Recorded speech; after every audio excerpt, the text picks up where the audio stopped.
4 सितंबर 2021। प्रातः मुरली बाप दादा के महावाक्य। मीठे बच्चे, अभी इस दुनिया का होपलेस केस है। सभी मर जाएंगे, इसलिए इससे ममत्व मिटाओ। माँ में कम याद करो। प्रश्न: सर्विस की उछल ना आने का कारण क्या है? उत्तर: पहला, अगर लक्षण ठीक नहीं है, बाप को याद नहीं करते तो सर्विस की उछल आ नहीं सकती। कोई ना कोई उल्टे कर्म होते रहते हैं, इसलिए सर्विस नहीं कर सकते। दूसरा, बाप का जो पहला डायरेक्शन है, आप मुँहे मर गई दुनिया, इसे अमल में नहीं लाते। बुद्धि देह और देह के संबंधों में फंसी हुई है तो सर्विस कर नहीं सकती। गीत। ओम नमो शिवाय। ओम शांति। अब ये भक्ति मार्ग का गीत सुना। शिवाय नमः कहते हैं, शिव का नाम घड़ी घड़ी लेते हैं। रोज शिव के मंदिर में जाते हैं और जो त्योहार है वह वर्ष वर्ष मनाते हैं। पुरुषोत्तम मास भी होता है, पुरुषोत्तम वर्ष भी होता है। शिवाय नमः तो रोज कहते रहते हैं। शिव के पुजारी बहुत हैं। रचयिता है शिव, उच्चते उच्च भगवान। कहते भी हैं पतित पावन परम पिता परमात्मा शिव है। रोज पूजा भी करते हैं। तुम बच्चे जानते हो, ये संगम युग है, पुरुषोत्तम बनने का युग। जैसे जिस्मानी पढ़ाई से कोई ना कोई उच्च पद पाते हैं ना, इन लक्ष्मी नारायण ने ये पद कैसे पाया, विश्व के मालिक कैसे बने, ये किसको भी पता नहीं। शिवाय नमः भी कहते हैं। तुम माता पिता रोज महिमा गाते हैं, परंतु ये नहीं जानते कि वह कब आकर माता पिता बनकर वर्षा देते हैं। तुमको मालूम है कि दुनिया के मनुष्य तो कुछ भी नहीं जानते। भक्ति मार्ग में कितने धक्के खाते हैं, अमरनाथ पर कितने झुंड के झुंड जाते हैं, कितने धक्के खाते हैं। किसको ऐसा कहो तो बिगड़ पड़े। तुम थोड़े बच्चे हो जिनको अंदर में बहुत खुशी है। लिखते भी रहते हैं, बाबा जब से आपको पहचाना है, बस अब तो हमारी खुशी का पारावार नहीं रहा है। कुछ भी तकलीफ आती होती है, फिर भी खुशी में रहना चाहिए। हम बाप के बने हैं, ये कभी भूलना नहीं चाहिए। तुम बच्चे जबकि जानते हो हमने शिव बाबा को पाया है, तो खुशी का पारावार नहीं रहना चाहिए। माया घड़ी घड़ी बुला देती है। भले लिखते हैं, हमको निश्चय है, बाबा को हम जानते हैं, फिर भी चलते चलते ठंडे पड़ जाते हैं। 6 से 8 मास, 2 से 3 वर्ष आते नहीं तो बाबा समझ जाते हैं पूरा निश्चय बुद्धि नहीं है, पूरा नशा नहीं चढ़ा है। ऐसा बेहद का बाप जिससे 21 जन्मों का वर्षा मिलता है, निश्चय हो जाए तो बहुत खुशी का नशा रहना चाहिए। जैसे किसके बच्चे को राजा गोद में लेने चाहते हैं, बच्चे को मालूम पड़ जाता है कि हमारे लिए ऐसी बातचीत हो रही है कि राजा चाहता है इस बच्चे को हम वारिस बनाएं, तो बच्चे को बहुत खुशी होगी ना। मैं राजा का बच्चा बनता हूँ, वह गरीब का बच्चा साहूकार की गोद में लेते हैं तो बहुत खुशी होती है। जान जाता है कि मुझे फलाना एडॉप्ट करते हैं तो गरीबी का गम भूल जाता है। वह तो है फिर भी एक जन्म की बात।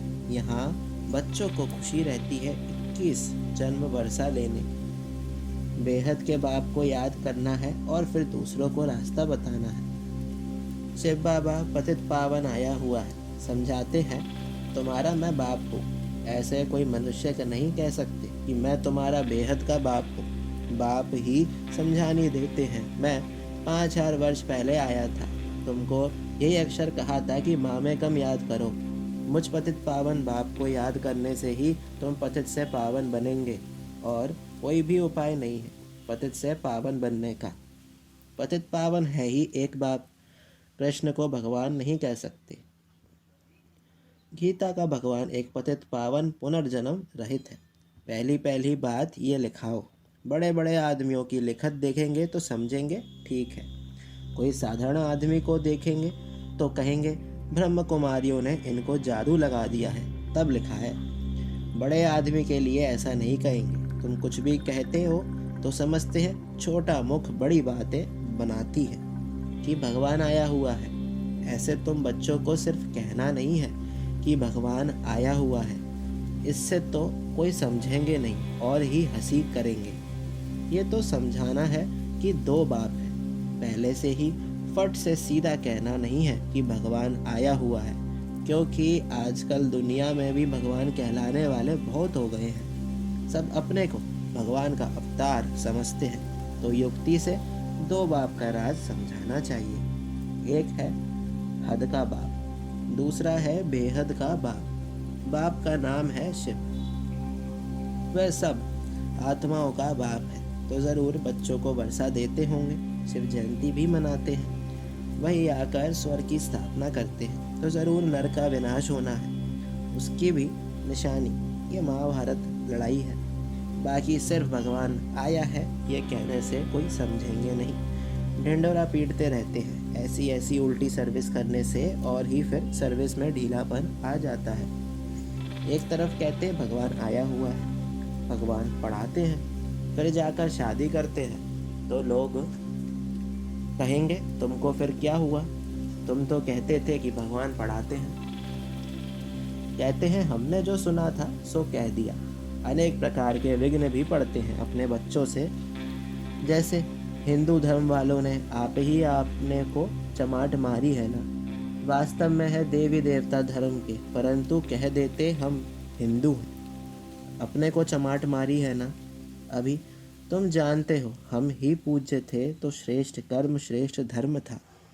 आसुरी मत पर धर्म भ्रष्ट कर्म भ्रष्ट बन पड़े हैं। हम ही अपने धर्म की गिलानी शुरू करते हैं आसुरी माया की मत से। इसलिए बाबा ने खुद कहा है वह है आसुरी संप्रदाय, ये है देवी संप्रदाय जिनको मैं राजयोग सिखलाता हूँ। अभी है कलयुग, जो ये नॉलेज आकर सुनते हैं वह असुर से बदल देवता बनते हैं। ये नॉलेज है ही देवता बनने के लिए, 5 विकारों पर जीत पाने से देवता बनते हैं। बाकी असुरों और देवताओं की कोई लड़ाई नहीं लगी, ये भी भूल कर दी है।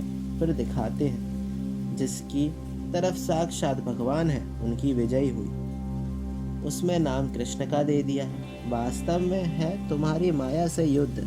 बाप कितनी बातें बैठ समझाते हैं, परंतु तमो प्रधान ऐसे हैं जो बिल्कुल समझते ही नहीं, बाप को याद नहीं कर सकते। समझते भी हैं, हमारी ऐसी तमो प्रधान बुद्धि है जो याद ही नहीं ठहरती, इसलिए उल्टा काम करता रहता हूँ। अच्छे अच्छे बच्चे भी याद भूल कर रहते हैं, लक्षण सुधारते ही नहीं, इसलिए सर्विस की उछल नहीं आती है। बाप कहते हैं देह सहित देह के जो भी संबंध है उनको मारो अथवा भूलो। अब मारो अक्षर वास्तव में है नहीं, कहते हैं आप मुँहे मर गई दुनिया। ये बाप बैठ समझाते हैं बुद्धि से भूल जाना है, जबकि तुम हमारे बने हो तो इन सबको भूलो, एक बाप को याद करो। जैसे कोई बीमारी का होपलेस केस हो जाता है तो फिर उससे ममत्व मिटाना होता है। फिर उनको कहते हैं राम राम कहो। बाप भी कहते हैं इस दुनिया का केस बहुत होपलेस है, ये खत्म होनी ही है, सब मर जाएंगे, इसलिए इनसे ममत्व मिटाओ। वह तो राम राम की धुन लगाते हैं, यहाँ तो एक ही बात नहीं, सारी दुनिया विनाश होनी है, इसलिए तुमको एक ही मंत्र देता हूँ, माँ में कम याद करो। कितनी समझानी देते रहते हैं भिन्न भिन्न प्रकार से। अभी पुरुषोत्तम मास आया तो पुरुषोत्तम युग पर भी समझानी देते रहते हैं। समझाने की बड़ी होशियारी चाहिए, धारण अच्छी चाहिए, कोई पाप कर्म नहीं करना चाहिए। बिगर छुट्टी कोई चीज़ उठाना खाना यह भी बहुत गुप्त पाप है।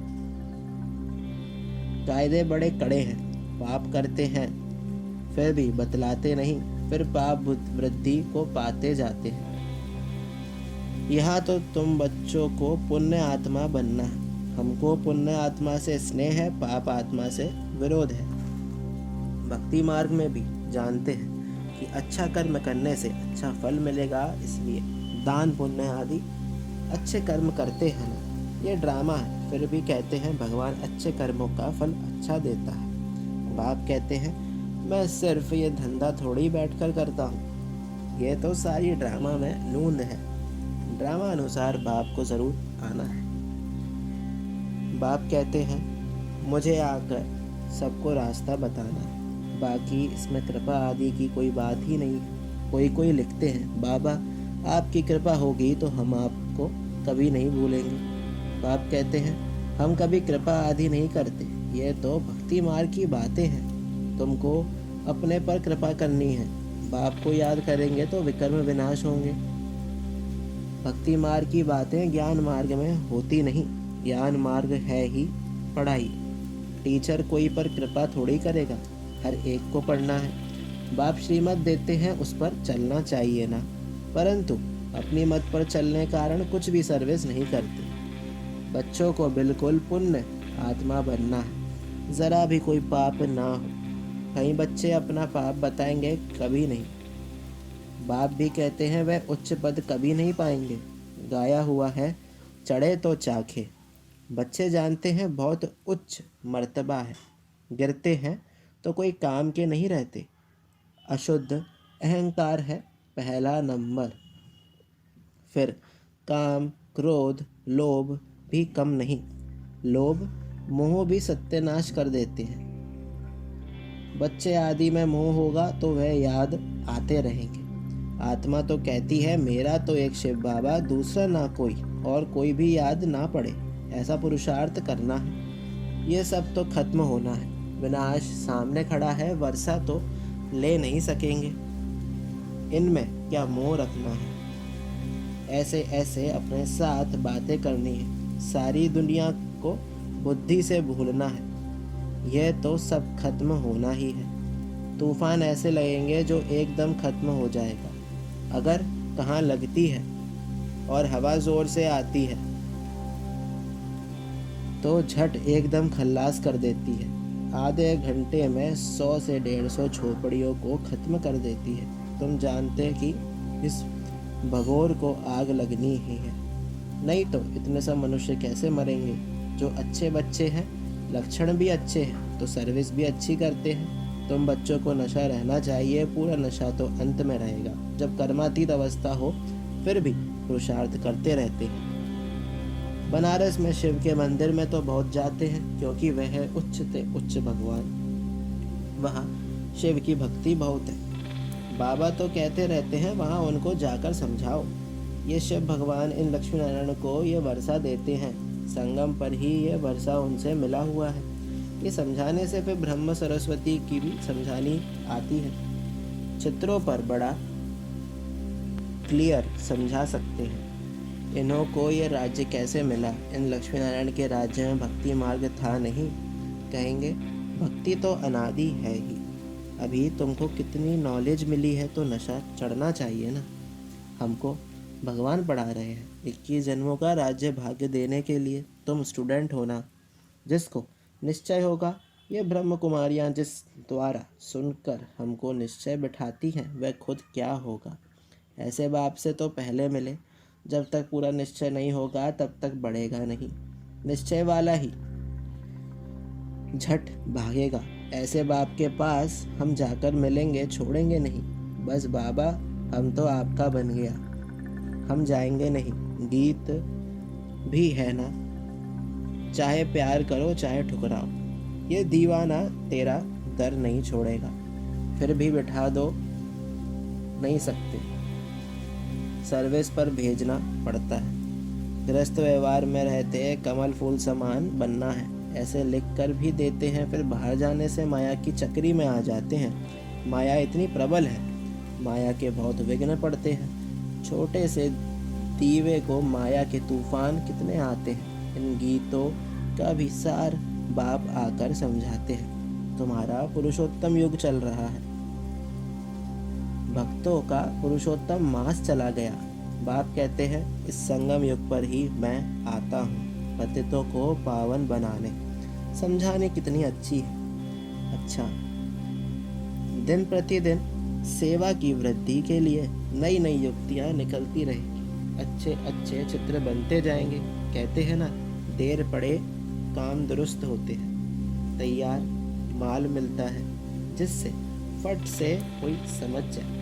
सीढ़ी बहुत अच्छी है। इस समय कोई ये नहीं कह सकते कि हम पावन हैं। पावन दुनिया सतयुग को ही कहा जाता है। पावन दुनिया के मालिक ये लक्ष्मी नारायण है। अच्छा, मीठे मीठे सिक्की लदे बच्चों प्रति माता पिता बाप दादा का याद प्यार और गुड मॉर्निंग। रूहानी बाप की रूहानी बच्चों को नमस्ते। हम रूहानी बच्चों की रूहानी बाप दादा को याद प्यार और गुड मॉर्निंग। नमस्ते नमस्ते, शुक्रिया बाबा शुक्रिया। धारणा के लिए मुख्य सार पहला, ज़रा भी कोई बड़ा अथवा सूक्ष्म पाप ना हो, इसका बहुत बहुत ध्यान रखना है। कभी कोई चीज़ छिपा कर नहीं लेनी है। लोभ मोह से भी सावधान रहना है। दूसरा, अशुद्ध अहंकार जो सत्यानाश करने वाला है उसे त्याग देना है। एक बाप के सिवाय दूसरा कोई भी याद ना पड़े, यही पुरुषार्थ करना है। वरदान, सूक्ष्म संकल्पों के बंधन से भी मुक्त बन ऊंची स्टेज का अनुभव करने वाले निर्बंधन भव। जो बच्चे जितना निर्बंधन है उतना ऊंची स्टेज पर स्थित रह सकते हैं। इसलिए चेक करो कि मनसा वाचा व कर्मणा में कोई सूक्ष्म में भी धागा जुटा हुआ तो नहीं है। एक बाप के सिवाय और कोई याद ना आए। अपनी देह भी याद आई तो ध्येय के साथ ध्येय के संबंध, पदार्थ, दुनिया सब एक के पीछे आ जाएंगे। मैं निर्बंधन हूँ। इस वरदान को स्मृति में रख सारी दुनिया को माया की जाल से मुक्त करने की सेवा करो। स्लोगन, देही अभिमानी स्थिति द्वारा तन और मन की हलचल को समाप्त करने वाले ही अचल रहते हैं। ओम शांति।